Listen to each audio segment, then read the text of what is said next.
আসসালামু আলাইকুম। আশা করি সবাই ভালো আছেন। ট্রান্সফার বিষয় নিয়ে আজকের ভিডিওতে আমি আপনাদেরকে একটা বিশেষ আপডেট জানাবো। অত্যন্ত গুরুত্বপূর্ণ, মনোযোগ সহকারে শুনবেন যারা ট্রান্সফার হওয়ার জন্য চিন্তা ভাবনা করতেছেন।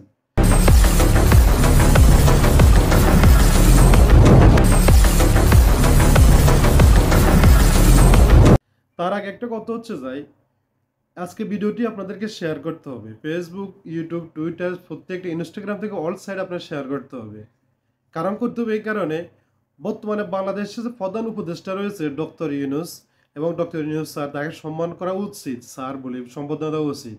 কারণ এই সম্বোধনা দিতে গেলে আরেকটা কিন্তু আমাদের কিন্তু আঘাত লাগে, সেটা হচ্ছে আমরা প্রবাসীদেরকে নিয়ে। আমরা প্রবাসীরা কিভাবে আছি সেটা উনি চিন্তা না করে আমাদের জন্য এয়ারপোর্টে উনি প্রবাসী লাউঞ্জ, মানে আমরা খাওয়া দাওয়ার জন্য ওইখানে 5 মিনিট আধা ঘন্টার জন্য আমাদের জন্য একটা হোটেল বুকিং দিতে, হোটেল খুলতেছে আমাদের জন্য, যে হোটেলটা আমাদের জন্য খোলা হয়েছে প্রবাসী লাউঞ্জ নাম দিয়ে। আমরা তো কিন্তু এটা চাচ্ছি না। আমরা চাচ্ছি যে সংযুক্ত আরব আমিরাত এবং অন্যান্য কান্ট্রি, যেসব দেশেতে ভিসা আমাদের বন্ধ রয়েছে, ভিসা ট্রান্সফার বন্ধ রয়েছে, ভিসা প্রসেসিং বন্ধ রয়েছে, এবং আমরা বাংলাদেশের মানুষ নির্যাতিত হচ্ছি, বাংলাদেশের মানুষ ওই দেশের প্রশাসনের কাছে নির্যাতিত হচ্ছি, এবং সৌদি আরব থেকে শুরু করে বাহরাইন, মালয়েশিয়া, প্রত্যেকটা গালফের মধ্যে প্রত্যেকটা এরিয়াতে বাংলাদেশে কিন্তু নির্যাতন হচ্ছে। আমরা কিন্তু সেটা কিন্তু ফলো করতেছি না। আমরা সেটা ফলো না করে আমরা করতে সেটা কি, যে প্রবাসী লাউঞ্জ। আমরা এয়ারপোর্টে কি এখানে কি আধা ঘন্টা 1 ঘন্টার জন্য আমরা খানা খাইতে যাচ্ছি এখানে?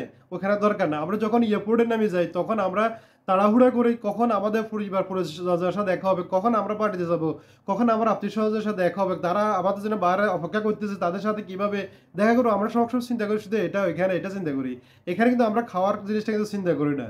কিন্তু এই চিন্তাটা আপনার মাথা থেকে নামিয়ে আপনি এটা খেয়াল করতে হবে আমাদের জন্য, আমরা যে ফাস্টফুড বানাইতেছি, আমরা যে ফাস্টফুডের জন্য লাঞ্ছিত হচ্ছি, আমরা যে ফাস্টফুডকে রিনিউ করতেছি, ওই রিনিউর জন্য ফাস্টফুড আমরা লাঞ্ছিত হচ্ছি, দালালের মাধ্যমেও লাঞ্ছিত হচ্ছি, প্রশাসনের পুলিশের মাধ্যমে লাঞ্ছিত হচ্ছি, যারা এজেন্টদারি রয়েছে তাদের মাধ্যমে লাঞ্ছিত হচ্ছি, এবং যারা যেখানে কাজ করতেছে তারা ওইখানে আমরা লাঞ্ছিত হচ্ছি, যারা ফাস্টফুড নিয়ে আমাদের ইয়া করতেছে।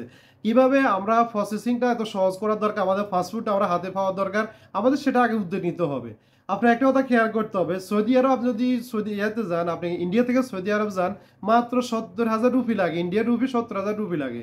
যদি ওইটা যদি আমরা ক্ষেত্র বিশেষে এক্সচেঞ্জ করতে যাই, তাহলে বাংলা টাকা হিসাবে আসে 90,000 বা 1 লাখ টাকার কাছাকাছি চলে আসে এই টাকাটা। কিন্তু আমরা যদি সৌদি আরব যাইতে হয় তাহলে আমাদের লাগে কত, 6 থেকে 7 লাখ টাকা বা 5 লাখ টাকা। যদি আমরা যদি কুয়েত যেতে হয় তাহলে আমাদের 8 থেকে 9 লাখ টাকা যেতে হলে। যদি আমরা যদি ইউনাইটেড আরব আমিরাত যদি আসতে হয় বা দুবাইতে আসতে হয়, তাহলে আমাদের লাগে 5 থেকে 4 লাখ টাকা, 5 লাখ টাকা আমাদের কিন্তু লাগে। কেন লাগে? কিসের জন্য লাগে? আপনি আমাদের এটার দিকে আগে ফলো করুন। আপনি আমাদের প্রবাসী লাউঞ্জ করার তোমার দরকার নেই। আমাদের এখানে হোটেল খোলার জন্য আমাদের কোনো দরকার নেই। হোটেলটা আমাদের দরকার নাই। আপনি এটা খেয়াল করেন। এয়ারপোর্টে আমরা যারা লাঞ্ছিত হচ্ছি, আপনি ওইটা খেয়াল করেন। এয়ারপোর্টে আমরা কিভাবে লাঞ্ছিত হচ্ছি? আমাদের ব্যাগ চুরি হচ্ছে, আমাদের সামান নিয়ে যাচ্ছে, আমাদেরকে বোর্ডিং ফার্স্টের সমস্যা করতেছে। ওইখানে অযথা পুলিশ আমাদেরকে সমস্যা করতেছে। যাদের দিয়ে রেমিডেন্স দিয়ে বাংলাদেশ চলতেছে। আচ্ছা, আপনি এটা কিন্তু একটা কথা বলেছেন, সেটা হচ্ছে আপনি আমাদেরকে মাথার উপর রাখবেন। ঠিক আছে, মাথার উপর আপনি রাখেন। আপনি একটা কথা বলেছেন আমাদের জন্য, সেটা হচ্ছে আমাদেরকে বাধা দিবেন। সেটাও দরকার নাই, আমাদের বাধাও দরকার নাই।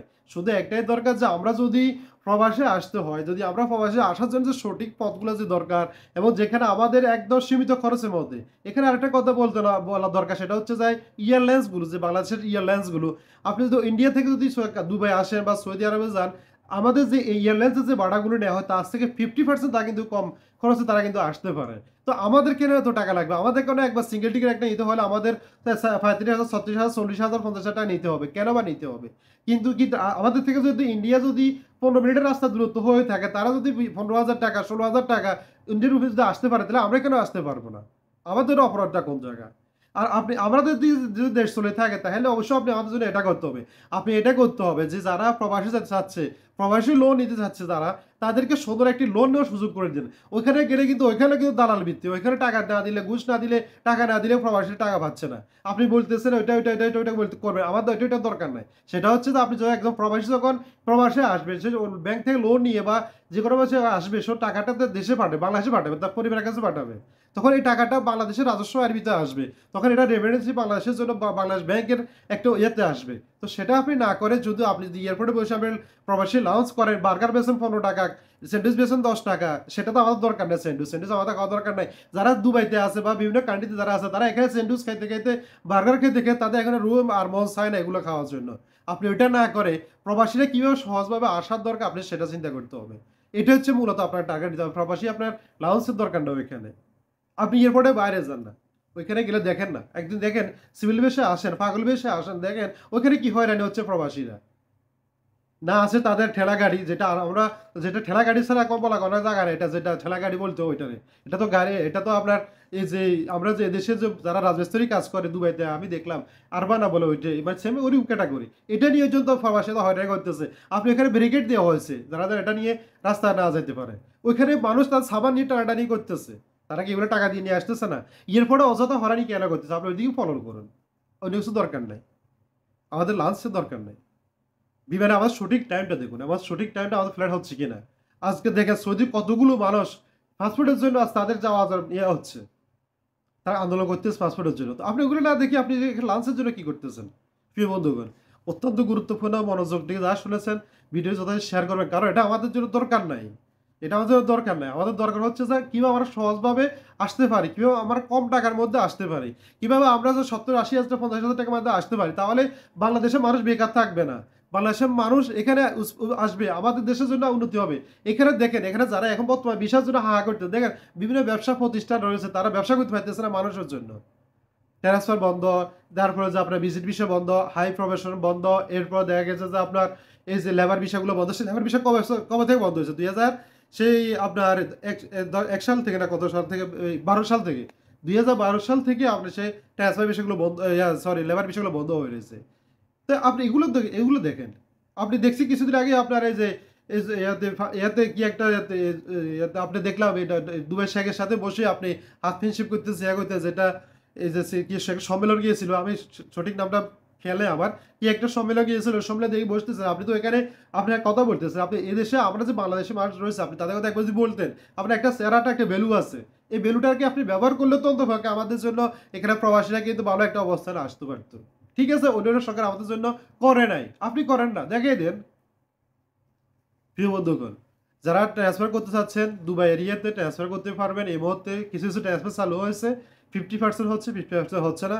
আর যারা ওয়াস্তার মাধ্যমে করতেছেন অনেকগুলো এজেন্সির সাথে কথা হয়েছে, ট্রাফিকের সাথে কথা হয়েছে, তারা ওয়াস্তার মাধ্যমে করতে পারতেছে ট্রান্সফার। কিন্তু এখানে একটা কথা খেয়াল করবেন, আপনি ওয়াস্তার মাধ্যমে না গিয়ে 50% দিকে না গিয়ে আপনি এটা খেয়াল করবেন, আপনি যে অবস্থানে এই মুহূর্তে আছেন, যদি আপনার কোম্পানি খারাপ হয়ে থাকুক, বেতন না দিয়ে থাকুক, বা কোনো একটা অবস্থানের কোনো সমস্যা হয়ে থাকুক, এটাকে আপনি ধৈর্য ধরতে হবে, ধৈর্য ধরে মোকাবেলা করতে হবে।